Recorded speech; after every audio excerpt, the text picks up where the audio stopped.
উপন্যাসের ঝুলি চ্যানেলে আমাদের আজকের নিবেদন নিমাই ভট্টাচার্যের লেখা উর্বশী উপন্যাসটি প্রথম প্রকাশিত হয় 1958 সালে। আগের 2 বছরের মতো সেবারও আমি যথারীতি ডালহাউসি সার্কিট হাউসে হাজির হলাম। আমাকে দেখেই কেয়ারটেকার কাম চৌকিদার মঙ্গল সিং একগাল হাসি হেসে সালাম দিয়ে বলল, সাব, আপনার কামরা তৈরি করে রেখেছি। একটু হেসে বলি, আবার সেই 2 নম্বর কামরা নাকি?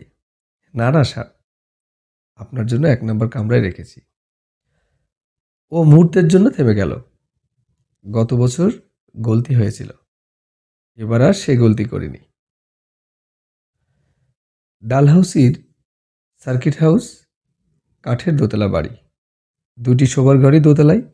একতলার 2টি ঘরের একটি ড্রয়িং রুম, অন্যটি ডাইনিং রুম। দোতলার 1 নম্বর ঘর থেকে দূরের চির তুষারাবৃত হিমালয়ের সাদা পর্বতমেলা দেখা যায়। এজন্যও ওই ঘরটি আমার বিশেষ পছন্দ। মঙ্গল সিং আমার সুটকেস আর ব্যাগ নিয়ে এগিয়ে যায়। আমি ওর পিছন পিছন সিঁড়ি দিয়ে উঠে 1 নম্বর ঘরে পা দিতেই খেয়াল হলো 2 নম্বর ঘরের দরজা তালা নেই। ঘরে ঢুকেই মঙ্গল সিংকে জিজ্ঞেস করলাম, কি হে, 2 নম্বর ঘরে কি কোনো গেস্ট আছেন? হ্যাঁ সাহেব, ও ঘরে এক মেম সাহেব আছেন। ও, আমার মালপত্র রেখেই বলে, আপনি তো দিনরাত্রি ঘরে বসে শুধু লেখালেখি করেন। ও ঘরের গেস্টের জন্য আপনার কোনো অসুবিধা হবে না। ওই মেম সাহেবও সারাদিন শুয়ে বসে পড়াশোনা করেন, মাঝে মধ্যে একটু বেড়াতে যান। আমি বাথরুম থেকে হাত মুখ ধুয়ে বেরোতে না বেরোতে মঙ্গল সিং চা দেয়। আমি চায়ের কাপে চুমুক দিতেই ও জিজ্ঞেস করে, সাব, নাস্তা আধা ঘন্টা পরে দেব? হ্যাঁ দিও। সঙ্গে সঙ্গেই জিজ্ঞেস করি, তোমার স্ত্রী আর মেয়ে ভালো আছে তো? ও একগাল হাসি হেসে বলে, হ্যাঁ সাব, ভালো আছে। আপনি আসছেন শুনে ওরা দুজনেই খুব খুশি। বিকেলবেলায় তোমার মেয়েকে পাঠিয়ে দিও। মঙ্গল সিং আবার হাসে, বলে, ও নিজেই আসবে, আমাকে কিছু বলতে হবে না। মঙ্গল সিং রাজপুত। ওদের আদিবাস ছিল রাজস্থানের কর্ণকপুরের কাছে। ওর ঠাকুরদাদা বীরভদ্র সিং প্রথম বিশ্বযুদ্ধের সময় ব্রিটিশ ইন্ডিয়ান আর্মির রাজপুত রেজিমেন্টের সদস্য হয়ে মেসোপটেমিয়া গিয়েছিল। ওর ছেলেও সেনাবাহিনীতে ছিল, কিন্তু দ্বিতীয় বিশ্বযুদ্ধ শেষ হবার পর মেজর হ্যারিসনের সুপারিশে এই সার্কিট হাউসের কেয়ারটেকার কাম চৌকিদার হয়। তারই ছেলে মঙ্গল সিং। মঙ্গল সিং কোনোদিন সেনাবাহিনীতে না থাকলেও সৈনিকদের মতোই নিষ্ঠাবান, দায়িত্বশীল, কর্তব্যপরায়ণ। তাছাড়া কোনো ব্যাপারই নেই সে জানে না। ওর স্ত্রী সাবিত্রী সুশিক্ষিতা না হলেও সুগৃহিণী ও রন্ধনে সাক্ষাৎ দ্রৌপদী। ওদের মেয়ে শিলা যখন 5 বছরের, তখন ওকে আমি প্রথম দেখি। শিলার সঙ্গে আমার দারুণ বন্ধুত্ব। ওই মেয়েটাও আমাকে খুব পছন্দ করে। এখানে এলে আমি সারাদিন লিখি, তারপর সন্ধ্যের দিকে শিলাকে নিয়ে ঘণ্টাখানেকের জন্য বেড়াতে যাই। যেতেই হবে, শুধু তাই নয়, প্রতিদিন ওকে গল্পও শোনাতে হবে। সত্যি কথা বলতে কি, শুধু শান্তিতে লেখাপড়া করার জন্যেই না, এই ছোট্ট শিলার আকর্ষণেও আমাকে ডালহাউসি আসতে হয়। যদি কোনোদিন কোনো কারণে বিকেল সন্ধ্যার দিকে ওকে সান্নিধ্য দিতে না পারি, তাহলে রাত্রিবেলায় ঘুমোতে যাওয়ার আগে ও আমার কাছে ছুটে আসবে। চোখ দুটো বড় বড় করে বলবে, বাবুজি, আজ তো কাহিনী নেই শুনিয়া। সর্বনাশ, আজ তোমাকে গল্প বলিনি। নেহি বাবুজি। বিছানায় হেলান দিয়ে বসে ওকে কাছে টেনে নিয়ে গল্প করতে শুরু করি, কিন্তু গল্প শেষ হবার আগেই শিলা আমার বুকের উপর ঘুমিয়ে পড়ে। সে রাত্রে শিলা আমার কাছেই ঘুমায়। যাই হোক, সেদিন সন্ধ্যের পর শিলাকে নিয়ে সুভাষ ডক থেকে ফিরে আসার একটু পরেই মঙ্গল সিং আমার ঘরে এসে বলে, সাব, 2 নম্বর ঘরের মেম সাহেব আপনাকে ওর ঘরে যেতে বললেন। আমি একটু বিরক্ত হয়েই বলি, যে মেম সাহেবকে চিনি না, জানি না, তার ঘরে যাব কেন? ও মেম সাহেবও বাঙালি আছেন। আমি একটু হেসে বলি, আমি বাঙালি বলে কি সব বাঙালি মেয়েদের ঘরেই চিনি? মঙ্গল সিং চলে যায়, কিন্তু 2-1 মিনিট পরেই আবার আসে। বলে, মেম সাহেব আবার বললেন আপনাকে যেতে। ভদ্রমহিলা কেন আমাকে ডেকছেন ভেবে অবাক হই। জিজ্ঞাসা করি, ভদ্রমহিলা কি এমপি বা এমএলএ? সাব, তা তো জানি না, তবে পশ্চিম বাঙ্গালের একজন মন্ত্রী ওর রিজার্ভেশন করেছেন।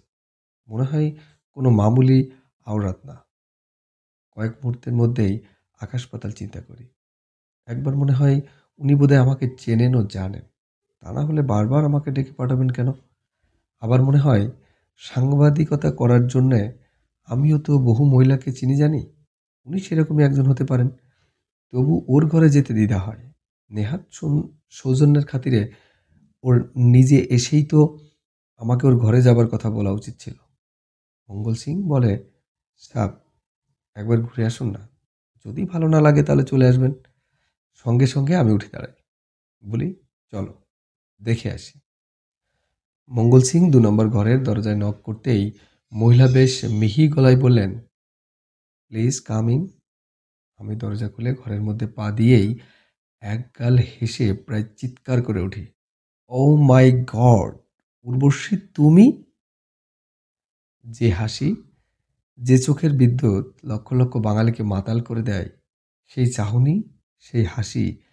হেসে বলল, তুমি আমাকে উর্বশী নাম দিয়েছো বলেই তোমাকে এত ভালোবাসি। আমি ওর মুখোমুখি বসে একটু হেসে বলি, কেন মিথ্যা কথা বলছো? তুমি তো জীবনে কাউকে ভালোবাসোনি, ভালোবাসতে চাওনি, ভালোবাসতে পারবেও না। উর্বশী ব্যানসন আর হেজেজের প্যাকেট থেকে সিগারেট বের করে আমাকে দেয়, নিচেও ধরায়। আমি সিগারেটে একটা টান দিয়েই বলি, পৌরাণিক যুগের উর্বশী রূপ লাবণ্য দেখিয়ে স্বর্গরাজ্য তোলপাড় করেছিলেন, আর তুমি বাংলা সিনেমায় নিজের রূপ যৌবন আর ঢলঢল ভাব দেখিয়ে কত পুরুষের সর্বনাশ করলে বলো তো? উর্বশী একটু স্লান হাসি হেসে একটা চাপা দীর্ঘ নিঃশ্বাস ফেলে বলে, দেখো বাচ্চু, যেসব পিপীলিকাদের পাখনা গজায় তারা আগুনে ঝাঁপ দিয়ে মরে, মরবেই। ওদের মৃত্যুর জন্যও আগুনকে ঠিক দোষী করা যায় না। ও কথাটা শেষ করেই প্রায় লাফ দিয়ে ওঠে, আলমারি থেকে স্কচের বোতল বের করে 2টো গ্লাসে ঢালে, জল দেয়। আমার হাতে একটা গ্লাস তুলে দিয়েই নিজের গ্লাসে ঠোঁটের কাছে নিয়েই বলে, চিয়ার্স, চিয়ার্স। হুইস্কির গ্লাসে চুমুক দিয়েই উর্বশী জিজ্ঞাসা করে, তুমি কি এখানে বেড়াতে এসেছো? না না, বেড়াতে আসেনি, এসেছি পূজা শঙ্কর উপন্যাস লিখতে। সত্যি লিখতে এসেছো? হ্যাঁ, সত্যি লিখতে এসেছি। ও হুইস্কির গ্লাসে আবার চুমুক দিয়ে একটু হেসে বলে, আমাকে নিয়ে লেখো। আমি অবাক হয়ে বলি, তোমাকে নিয়ে? হ্যাঁ হ্যাঁ, আমাকে নিয়ে লেখো। ও সিগারেট ধরিয়ে মাত্র একটা টান দিয়েই অ্যাস্ট্রের মধ্যে ফেলে দিয়ে বলে, হ্যাঁ বাচ্চু, আমাকে নিয়ে লেখো, আমি তোমাকে সব বলবো। আমি হাসতে হাসতে বলি, তুমি সব বলবে? তাই কখনো হয়? হ্যাঁ, সত্যি, সব কিছু তোমাকে বলবো। উর্বশীর হুইস্কির গ্লাসে চুমুক দিতে গিয়েও নামিয়ে রেখে বলে, সব মানুষই নিজের সুখ দুঃখের কথা কাউকে না কাউকে বলতে চায়, বলে হালকা হতে চায়। নিশ্চয়ই চাই, কিন্তু তুমি তো অভিনেত্রী, তুমি তো সাধারণ মানুষ না। আমি না থেমেই বলে যাই, সুখ দুঃখ, প্রেম প্রীতি ভালোবাসা সাধারণ মানুষের জীবনের মূল কথা। তোমার কাছে তো তার কোনো দাম নেই বললেই মনে হয়। বোধহয় তুমি ঠিকই বলছো, কিন্তু তবু নিজের কথা কোনো একজন মানুষকে বলতে ইচ্ছে করে। ও আমার দিকে তাকিয়ে একটু হেসে বলে, বাচ্চু, তুমি বিশ্বাস করো, তোমাকে আমার সব কথা বলতে কোনো দ্বিধা নেই। আমি একটু চাপা হাসি হেসে বলি, তোমাকে নিয়ে যত লেখা হয়েছে তার তো সীমা নেই। সব সব সাংবাদিক লেখকই তো দাবি করেন সব সত্যি কথা। কিন্তু আমি যতটুকু তোমাকে চিনেছি বা জেনেছি, তাতে তো মনে হয় তুমি কাউকে কোনোদিন নিজের ব্যাপারে সত্যি কথা বলনি। না, বলিনি। তুমি মিথ্যা প্রেমিকের অভিনয় করতে করতে নিজেই মিথ্যা হয়ে গিয়েছো। তুমি সত্য কথা বলতে ভুলে গেছো। ও একটু স্ল্যান হাসি এসে বলে, বাচ্চু, তুমি জার্নালিস্ট। পার্লামেন্টে যা ঘটে তুমি তাই লেখো। প্রেসিডেন্ট প্রাইম মিনিস্টারের সঙ্গে দেশে বিদেশে গিয়ে ওদের কথা লেখো।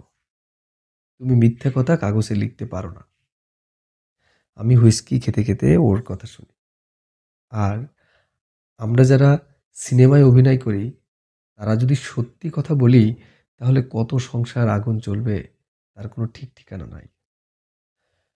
ও মুহূর্তের জন্য থেমে বলে, সত্যি কথা বললে হয় আমাকে আত্মহত্যা করতে হবে, না হয়তো কেউ না কেউ আমাকে খুন করে ফেলবে। তবু আমি চুপ করে থাকি। উর্বশী একটু হেসে বলে, যে যত ভালো মুখোশ পরে থাকতে পারে সিনেমা লাইনে, তার তত বেশি উন্নতি হয়। সেই মুখোশ পরেই তো তুমি আমাকে তোমার কথা বলবে না। না, যে মুখোশ পরে তুমি লক্ষ লক্ষ বাঙালির মন জয় করেছো, সেই মুখোশ কি তুমি কোনোদিন খুলতে পারবে? ও অত্যন্ত ধীর স্থিরভাবে বলে, যে স্বার্থপর, ঈর্ষাপরায়ণ, অর্থ, খ্যাতি আর কামনা বাসনা লালসা ভরা সিনেমা জগতে আমি আসি, সেখানে কখনোই আমি মুখোশ খুলতে পারবো না। উর্বশী আবার গ্যালাসে হুইস্কি ঢালতে ঢালতে বলে, কিন্তু তুমি তো ওই জগতের মানুষ না। তোমার আমার মধ্যে তো কোনো স্বার্থের সম্পর্ক নেই। তাই তোমাকে আমার চরম গোপন কথা বলতেও দ্বিধা নেই। আমি একটু হেসে বলি, তোমাকে নিয়ে লেখার পর তো নানা সংসারে আগুন জ্বলবে। তখন আমাকে কথাটা শেষ করতে না দিয়েই ও একটু হেসে বলে, নাম ধাম পাল্টে দিও, তাহলে তার সংসারে আগুন আগুন তো জ্বলবেই না, বরং তোমার উপন্যাস পড়ে ওরা খুশিই হবে। আর তুমি? পুরুষদের দুর্বলতা আর বোকামির কাহিনী পড়ে হাসবো। দুজনে হুইস্কি খায়। দু একটা কাজু মুখে দিই, সিগারেট টানি। ২-৫ মিনিট পর বলি, এখন কি তোমার কোনো শুটিং চলছে না? কেন চলবে না? ৩টে ছবির শুটিং পুরোদমে চলছে। তাহলে এখানে এখন কেন এলে? ইচ্ছে হলো তাই চলে এলাম। শুটিং বন্ধ করলে তো প্রডিউসারদের ক্ষতি হয়। হয়ই তো। উর্বশী একটু হেসে বলল, ছবি রিলিজ হবার পর তো সুদে আসলে সব পেয়ে যাবে। তাছাড়া কিছু কিছু লোককে জব্দ করার জন্য আমি যখন তখন শুটিং বন্ধ করে দেই। আমি চাপা হাসি হেসে বলি, তুমি বুঝি এইসব করে নিজের গুরুত্ব, নিজের দাম বাড়াও? হ্যাঁ, ঠিকই ধরেছ। ওনা ও না থেমেই বলে, আমি দেখাতে চাই আমি কারুর করুণার প্রার্থী নয়। বরং বাংলা সিনেমা জগতে বরং বাংলা সিনেমা জগৎ আমার কৃপা প্রার্থী। তুমি বড্ড অহংকারী। হ্যাঁ, নিশ্চয়ই আমি অহংকারী। কিন্তু অহংকার করার মতো আমার কি কোনো বিশেষ গুণ নেই?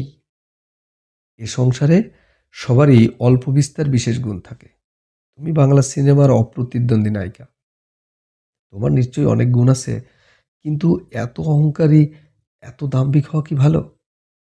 এই অহংকার, এই দম্ভ আছে বলেই পুরনো দিনের নায়িকাদের মতো প্রডিউসার, ডিরেক্টরদের রক্ষিতা হয়নি, হবও না। ও একটু হেসে বলে, আমি অহংকারী, দাম্ভিক না হলে সিনেমা লাইনের হাঙ্গরগুলো কবে আমাকে গিলে খেলে ফেলতো, তা কি তুমি জানো? ওরা তোমাকে গিলতে না পারলেও তুমি তো বহুর হাঙ্গর কুমিরকে গিলেছ। আমি হাসতে হাসতেই বলি। উর্বশী চাপা হাসি হেসে বলে, এখন নো কমেন্টস। কাল থেকে আস্তে আস্তে সব বলবো। দরজায় নক করে মঙ্গল সিং ভিতরে এসে বলল, আপনারা কি নিচে ডিনার খেতে আসবেন নাকি? হ্যাঁ হ্যাঁ, নিচেই দাও। রাত্রে শোবার পর বেশ কয়েক বছর আগেরকার কথা মনে পড়ল। টেলিফোন বাজতেই রিসিভার তুলে বলি, হ্যালো। ওদিক থেকে অত্যন্ত মিহি গলায় এক মহিলা বললেন, আপনি কি বাচ্চু ভাই? আপনি কি বাচ্চু বাবু? হ্যাঁ, কিন্তু আপনি কে? আমি চৈতালি রায়। কোন চৈতালি রায়? আমি অভিনেত্রী চৈতালি। উনি কথাটা শেষ করার আগেই বলি, ও মাই গড! এক নিঃশ্বাসেই বলি, আপনি তো পদ্মভূষণ হচ্ছেন। আগামীকালই তো রাষ্ট্রপতি ভবনে অনুষ্ঠান। হ্যাঁ, তাই তো। আবার ওকে কথাটা শেষ করতে না দিয়েই প্রশ্ন করি, আমার নাম বাচ্চু, তা জানলেন কি করে? উনি একটু হেসে বললেন, ফাপড়িদা বলেছেন। হ্যাঁ, ফাপড়িদা আমাকে বহুদিন ধরে চেনেন। ও খুবই স্নেহ করেন। পাহাড়িদা শুধু আপনার নাম বলেননি, আরও অনেক কিছু বলেছেন। অনেক কিছু মানে? উনি বলেছেন, আপনি মিনিস্টার সেক্রেটারিদের একটা টেলিফোন করলেই বহু কঠিন কাজ সঙ্গে সঙ্গে হয়ে যায়। আমি একটু হেসে বলি, না না, সেরকম কিছু না। তবে বহুদিন দিল্লি আছি বলে বহু মন্ত্রী সেক্রেটারির সঙ্গে আলাপ পরিচয় আছে। আপনি যত বিনয়ী করুন, আমি জানি আপনি অনেক কিছু করতে পারেন। আমি কিছু বলার আগেই মিসেস রায় বললেন, আমার একটা উপকার করে দিতে হবে আপনাকে। বলুন, কি করতে হবে? আমি এক বন্ধুকে নিয়ে কাল রাষ্ট্রপতি ভবনে যেতে চাই, তাই একটা কার্ড চাই।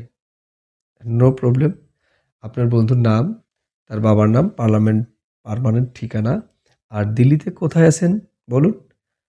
আপনি নিশ্চয়ই অশোকাতে আছেন? হ্যাঁ, অশোকাতেই আছি। Room number 631। উনি মুহূর্তের জন্য থেমে বললেন, ওসব নামধাম লাগবে না, আপনি এমনি একটা কার্ড পাঠিয়ে দিন। মনে মনে বললাম, এটা আপনাদের ফিল্মের মহরত অনুষ্ঠান না। রাষ্ট্রপতি ভবনে যে অনুষ্ঠান, স্বয়ং রাষ্ট্রপতি ও প্রধানমন্ত্রী ছাড়াও আরও বহু ভিআইপি থাকবেন। সেখানে যাকে তাকে ঢুকতে দেওয়া হয় না। কেন্দ্রীয় গোয়েন্দা দপ্তর অনুমতি না দিলে ওইসব অনুষ্ঠানে অপরিচিত কেউ যেতে পারে না। যাই হোক, মুখে বললাম, নামধাম ইত্যাদি না বললে তো রাষ্ট্রপতি ভবন থেকে কার্ড দেবে না। তাহলে থাক। আমি রিসিভার নামিয়ে রেখে একটু হাসি। মনে মনে বলি, চৈতালি দেবী, আপনি অস্থায়ী প্রেমিকের নাম বলতে পারলেন না? এত ভয়, এত লজ্জা! আমি সঙ্গে সঙ্গে কেন্দ্রীয় গোয়েন্দা দপ্তরের জয়েন্ট ডিরেক্টর মিস্টার দত্তকে ফোন করে পুরো ব্যাপারটা জানিয়ে বললাম। ওই ভদ্রলোক নিশ্চয়ই মিসেস রায়ের ঘরেই থাকছেন। অশোকা হোটেলে তো সব সময়ই আপনাদের লোকজন থাকে। আমাকে কথাটা শেষ করতে না দিয়েই মিস্টার দত্ত একটু হেসে বললেন, তুমি ওই ভদ্রলোকের নাম জানতে চাও? শুধু নাম না, বাবার নাম, কলকাতার ঠিকানাও দরকার। ঠিক আছে, আধা ঘন্টার মধ্যেই তোমাকে সব জানিয়ে দিচ্ছি। আধা ঘন্টা তো দূরের কথা, 15 মিনিটের মধ্যেই মিস্টার দত্ত সব জানিয়ে দিলেন। তারপর দুপুরের দিকে এক ফাঁকা পার্লামেন্ট থেকে সোজা চলে গেলাম রাষ্ট্রপতি ভবনে। ব্যানার্জি সাহেব আমার হাতে একটা কার্ড দিয়ে বললেন, তুমি নামধাম লিখে দিও। অফিসে এসেই কার্ডে লিখলাম, গজানন আগরওয়াল, আর খামের উপর লিখলাম, mister Gajanan Agarwal, son of late Nandakishore Agarwal, 34/সি, রেনি পার্ক, কলকাতা। এইবার ওই কার্ডখানা একটা বড় খামের মধ্যে ভরে খামের উপর মিসেস রায়ের নাম, রুম নম্বর ইত্যাদি লিখে নিচে বড় বড় হরফে লিখলাম, ফ্রম বাচ্চু। এক মুহূর্ত দেরি না করে আমার পিয়ন মনোহর লালকে বললাম, এই প্যাকেটটা এক্ষুনি অশোকা হোটেলের রিসিপশনে পৌঁছে দিয়ে পিয়ন বু পিয়ন বুকে সই করিয়ে আনবে। সে রাত্রে মিসেস রায় বারবার ফোন করছিলেন। আমি পাশে বসে থাকলেও রিসিভার তুলিনি। প্রত্যেকবারই সুরুজ বলছে, সাব ঘর মে নেই হ্যায়, পার্টি মে গিয়া। আমি শুধু হাসি। পরের দিন রাষ্ট্রপতি ভবনে অনুষ্ঠানের শেষে চায়ের মজলিসে মিসেস রায় একগাল হাসি হেসে বললেন, আপনি তো ডেঞ্জারাস লোক মশাই। ডেঞ্জারাস কেন? আমি কি আপনার কোনো ক্ষতি করেছি? অশেষ, অশেষ ধন্যবাদ। তারপর মিসেস রায় আমার কানের কাছে মুখ নিয়ে একটু চাপা গলায় বললেন, তোমার সঙ্গে নিশ্চয়ই আমার বন্ধুত্ব হবে। যদি কাজ না থাকে তাহলে এখনই আমাদের সঙ্গে হোটেলে চলো। সত্যিই আসবো? আমি একটু হেসেই জিজ্ঞেস করি, প্লিজ আমাদের সঙ্গে চলো। তুমি এলে খুব খুশি হব। হ্যাঁ, সেই রাত্রে চৈতালি আর গজাননের সঙ্গে হুইস্কি খেতে খেতেই আমি ওর নামকরণ করি উর্বশী। চৈতালি লাফিয়ে ওঠে, আমার 2 গালে চুমু খেয়ে বলে, কেউ আমাকে এত সুন্দর নাম দিতে পারে আমি ভাবিনি। সে অনেকদিন আগেকার কথা। সদ্য খবরের কাগজের রিপোর্টার হয়েছি। বয়স অল্প, উৎসাহ বেশি। বিধানসভা বা বিধান পরিষদের অধিবেশন না থাকলে রয়টার্স বিল্ডিংয়ের লালবাজারের রাউন্ড শেষ করে কোনোদিন 2-1টা জনসভা কাভার করি। কোনোদিন 2-1টা সাংবাদিক সম্মেলনে যাই। আমার স্পষ্ট মনে আছে, প্রধানমন্ত্রী নেহেরু পরের দিন বোকারো আসছেন বলে অন্য 2জন রিপোর্টারকে ভার দেওয়া হলো রয়টার্স আর লালবাজারের। আমাকে বলা হলো শিল্পপতি পি.এন. চাকলাদারের প্রেস কনফারেন্সে যেতে। শিল্পপতি হিসেবে পি.এন. চাকলাদারের খ্যাতি তখন ভারতব্যাপী। পশ্চিমবঙ্গের 3টি বিখ্যাত ইঞ্জিনিয়ারিং কারখানার প্রধান অংশীদার ও ম্যানেজিং ডিরেক্টর, 2টি সর্বভারতীয় ব্যাংকের ডিরেক্টর, বেঙ্গল চেম্বার অব কমার্সের সভাপতি ছাড়াও পশ্চিমবঙ্গের রেড ক্রসের প্রেসিডেন্ট। উনি তানসেন সঙ্গীত সম্মেলন ও ওয়েস্ট বেঙ্গল ফাইন আর্টস সোসাইটিরও সভাপতি ছিলেন। শুধু কি তাই, পঞ্চবার্ষিকী পরিকল্পনার ব্যাপারে স্বয়ং প্রধানমন্ত্রী তার সঙ্গে পরামর্শ করেন। বিধান রায় যখন তখন ডেকে পাঠিয়ে নানা বিষয়ে তার মতামত জানতে চান। প্রবীণ রিপোর্টারদের কাছে শুনেছি ভদ্রলোক সুদর্শন, সুপুরুষ, ব্যাচেলার, রসিক, বন্ধু বৎসল্য ও বেশ উদার। এ হেন ব্যতীত ট্রেড ইউনিয়ন নেতাদের মতো শুধু চা আর স্যান্ডউইচ খাইয়ে প্রেস কনফারেন্স করতে পারেন না। গ্র্যান্ডে ঠিক সন্ধ্যে 7টায় প্রেস কনফারেন্স ও তারপর ককটেল অ্যান্ড ডিনার। স্বয়ং এডিটর আমাকে ডেকে বললেন, চাকলাদারের প্রেস কনফারেন্স ভালোভাবে কাভার করবে। উনি বিজ্ঞাপন বন্ধ করে দিলে আমাদের কাগজ চালানোই মুশকিল হবে। যাই হোক, দুর্গাপুরে অত্যাধুনিক এক ভারী শিল্পী প্রতিষ্ঠান গড়ে তোলার ঘোষণা করেই মিস্টার চাকলাদার হাসতে হাসতে বললেন, অনেক বকবক করেছি, now let us move on to the next cocktail. 2-1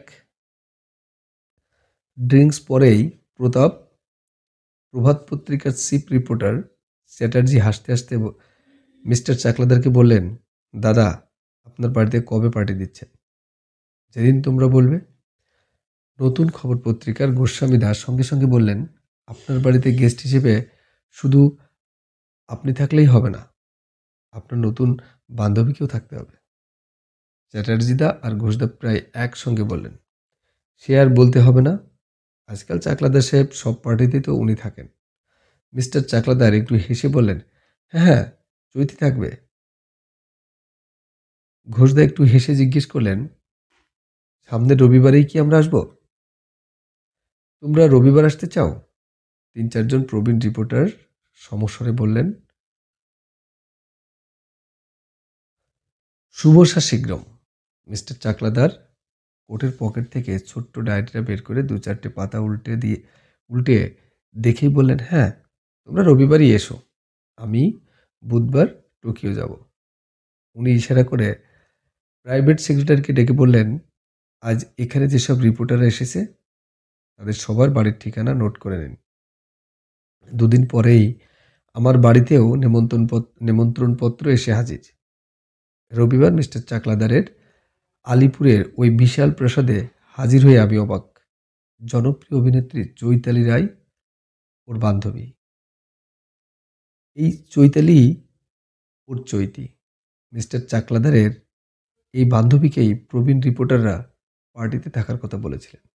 আমি তরুণ রিপোর্টার হলেও বেশ বুঝতে পারলাম এই অসামান্য সুন্দরী অভিনেত্রীর সঙ্গে চাকলাদার সাহেবের সম্পর্ক বেশ নিবিড় ও খুব সাম্প্রতিক না।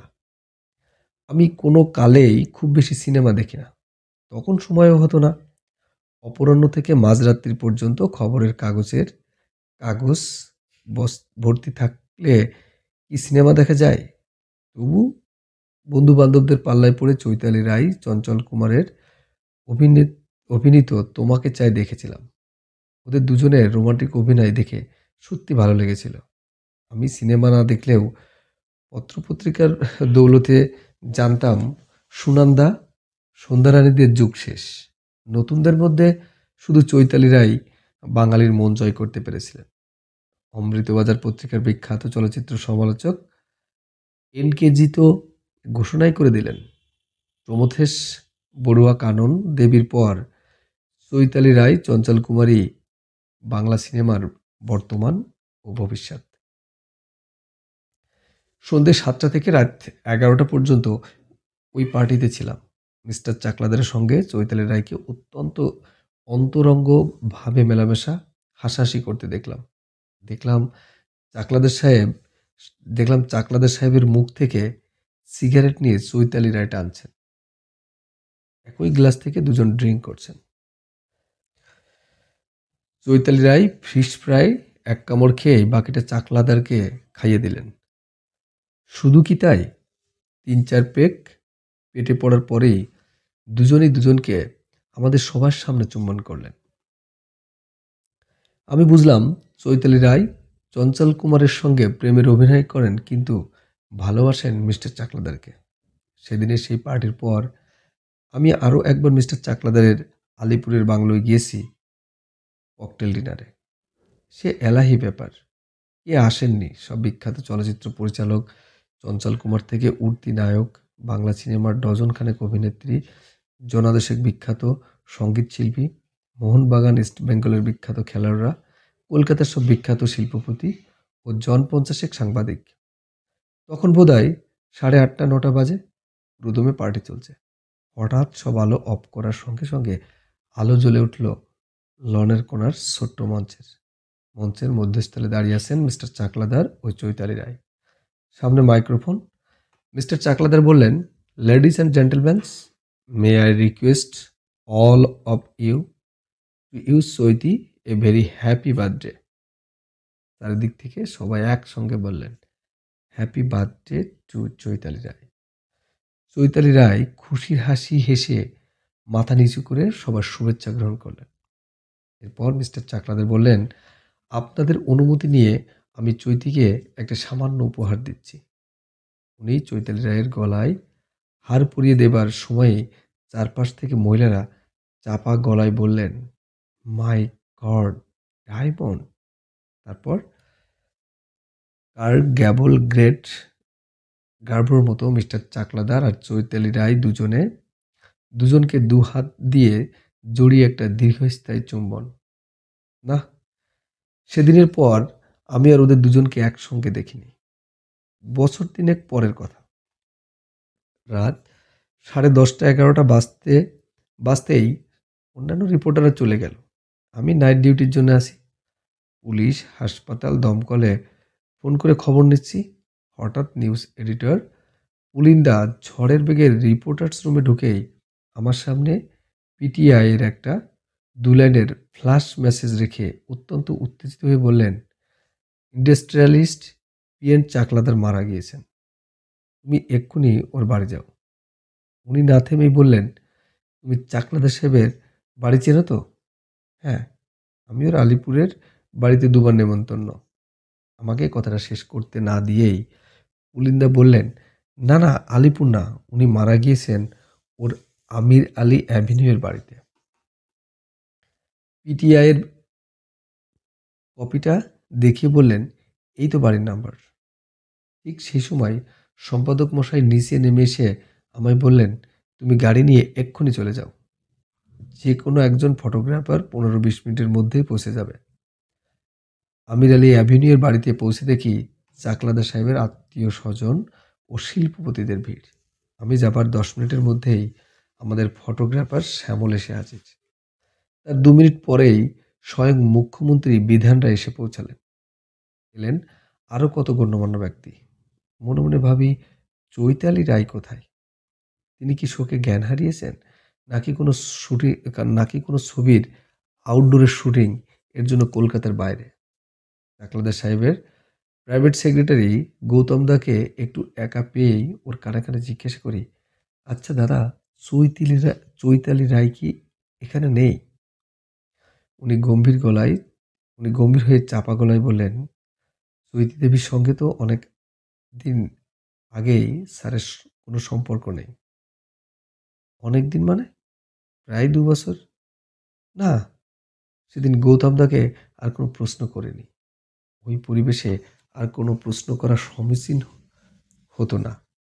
মাসখানেক পর সিনেমা এডিটরের ঘরে বসে আড্ডা দেবার সময় জিজ্ঞেস করি, বিমলদা, চৈতিলের চৈতালি রায়ের ঠিকানা আর টেলিফোন নাম্বারটা দেবেন? উনি সঙ্গে সঙ্গে সামনের প্যাডে ওর ঠিকানা আর টেলিফোন নাম্বার লিখে কাগজটা আমার হাতে দিয়েই একটু হেসে বললেন, চৈতালি রায়ের ঠিকানা, টেলিফোন নাম্বার না জানলে কি সিনেমা এডিটরের চাকরি করা যায়? হ্যাঁ, যা ভেবেছিলাম ঠিক তাই। আমার পুরনো ডায়েরি খুলে দেখলাম চাকলাদার সাহেবের সেই বাংলো, সেই টেলিফোন নাম্বার। চৈতালি রায় ধাপে ধাপে এগিয়ে গিয়েছেন। বছরের পর বছর ধরে তার ছবি অসামান্য সাফল্য লাভ করেছে। ভাবপ্রবণ রোমান্টিক বাঙালিরা তার বিস্ময়কর অভিনয় দেখে মুগ্ধ হয়নি, তাকে প্রাণপণ দিয়েছে, ভালোবেসেছে। তার মুখের হাসি দেখে অসংখ্য সমস্যার জর্জরিত বাঙালি হেসেছে। তার বিদ্যুৎ চাহিনীতে আবালবৃদ্ধ বনিতার মনে ঝড় উঠেছে। আবার তার চোখের জলে চোখের জল দেখেও বাঙালি হাপুস নয়নে কেঁদেছে। আমি সিনেমা জগৎ থেকে সহস্র যোজন দূরের মানুষ। রিপোর্টার হিসেবে আমি রাজনীতিকবিদদের সঙ্গে দিবারাত্রি উঠা বসা করি, রিপোর্ট লিখি তাদের মহত্ব দুর্বলতা নিয়ে। তবুও বেশ কয়েকবার চৈতালি রায়কে নিয়েও আমার রিপোর্ট লিখতে হয়েছে। তখন বসুশ্রী সিনেমায় বাংলা নববর্ষের দিন সকালে এক বিরাট বিচিত্রা অনুষ্ঠান হতো।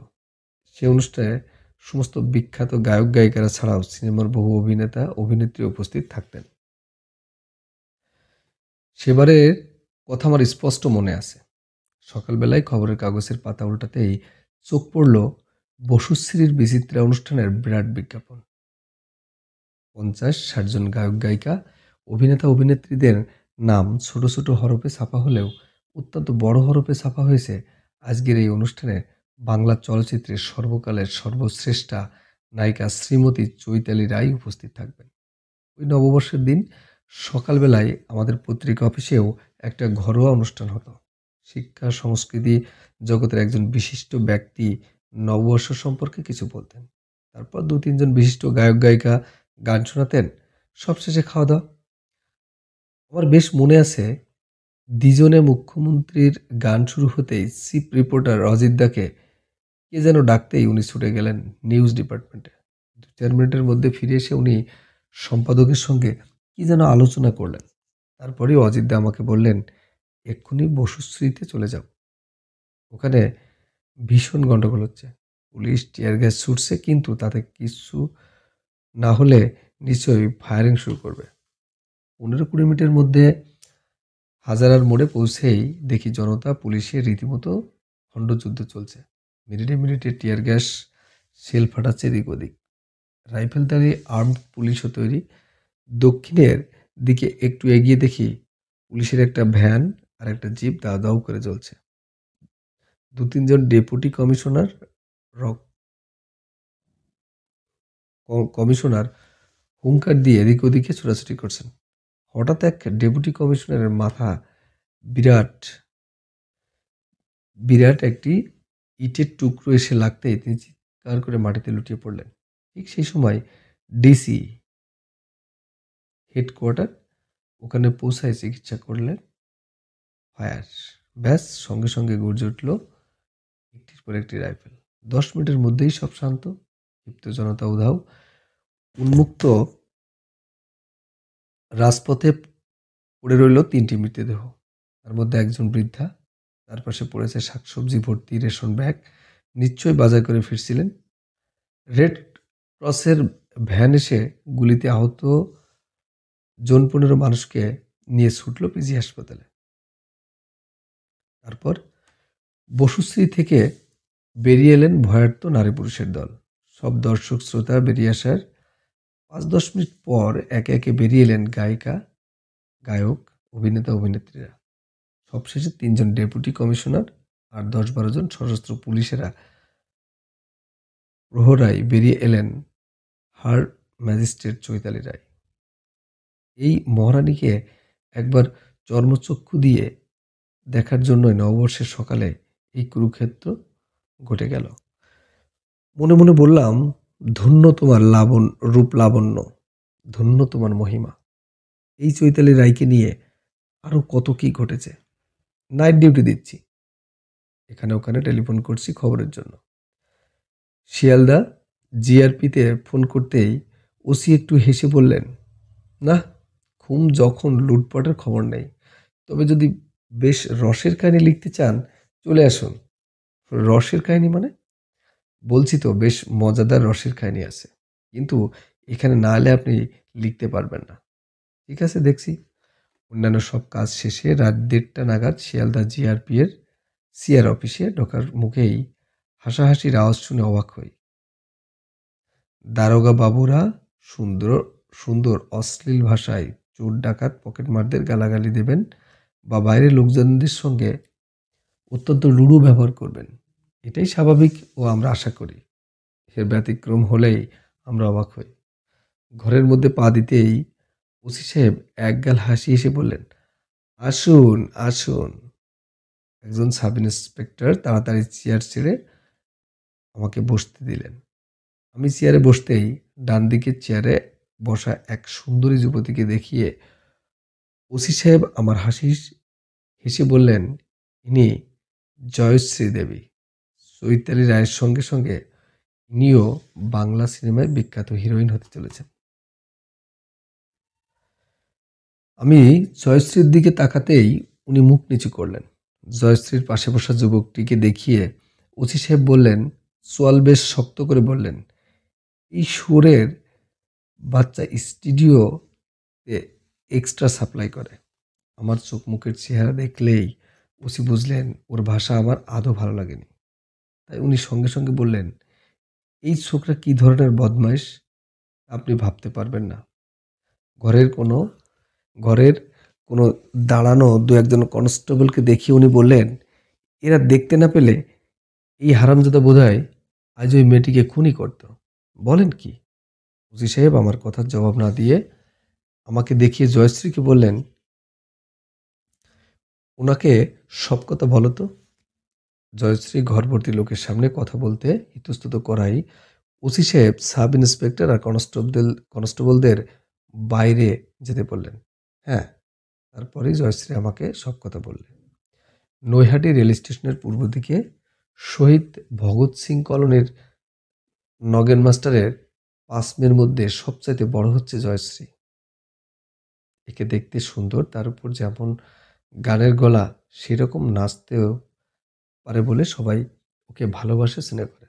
প্রত্যেক বছর স্কুলের রবীন্দ্র জয়ন্তী উৎসবে বড় বড় মেয়েদের সঙ্গে নাচে ৯ বছরের জয়শ্রী। জয়শ্রী নাচ শেষ হবার পর কতক্ষণ ধরে হাততালি পড়ে। জয়শ্রী যখন ১২-১৩ বছরে, তখনই ওর মা মেয়ের নাচ বন্ধ করে দিলেও ভালো করে গান শেখানোর জন্য রেডিও আর্টিস্ট জয়ন্তবাবুর কাছে পাঠাতে শুরু করলেন। শহীদ ভগৎ সিং কলোনি থেকে জয়ন্তবাবুর বাড়ি প্রায় মাইল ২ পথ। এই কলোনিরই অন্য দুটি মেয়ের সঙ্গে হেঁটেই যাতায়াত করে। স্টেশন পেরিয়ে রাস্তায় পা দিতেই রেখা নৈহাটি সিনেমা হলের সামনে ছবি দেখিয়ে জয়শ্রী আর আমাকে বলে, ওই সিনেমায় যাবি? চৈতালি রায়ের ছবি। রেখা মুহূর্তের জন্য থেমে যায়। সবাই বলাবলি করছিল, দারুণ ছবি। চৈতালি রায়ের অভিনয় দেখে মাথা ঘুরে যাবে। জয়শ্রী বলে, এখন তো মাস্টার মশাইয়ের বাড়ি যাচ্ছি, সিনেমা দেখব কি করে? মায়া বলে, তাছাড়া যদি বাড়িতে জানতে পারে তাহলে তো ওকে কথাটা শেষ করতে না দিয়েই রেখা বলে, বাড়ির লোকজন জানবে কি করে? আমরা তো তিনজনই একসঙ্গে সিনেমা দেখব। জয়শ্রী বললে, সিনেমা দেখবি কি করে? আমার কাছে তো টিকিট কাটার পয়সাও নেই। মায়া বলে, আমার কাছে প্রায় 5 টাকা আছে। রেখা বলল, তোদের কাউকেই পয়সা দিতে হবে না, আজ আমি তোদের দেখাচ্ছি। এরপর চৈতালি রায়ের বই এলে তোরা আমাকে দেখাবি। সেই শুরু। তারপর চৈতালি রায়ের কোনো ছবি বাদ দেয়নি। কোনো কোনো ছবি 5-6 বার দেখেছি। পড়াশোনার মন বসে না, সবসময়ই চৈতালি রায়ের অনিন্দ সুন্দর মুখখানা চোখের সামনে ভেসে ওঠে। তারপর স্বপ্ন দেখে অভিনেত্রী হবার, লুকিয়ে লুকিয়ে চুরিয়ে রূপচর্চা করে, দেহটাকে সজীব সতেজ সুন্দর রাখার জন্য আরো কত কি করে। বাথরুমে গিয়ে বারবার নিজের দেহ দেখে, আয়নায় নিজের মুখ দেখে যখন তখন।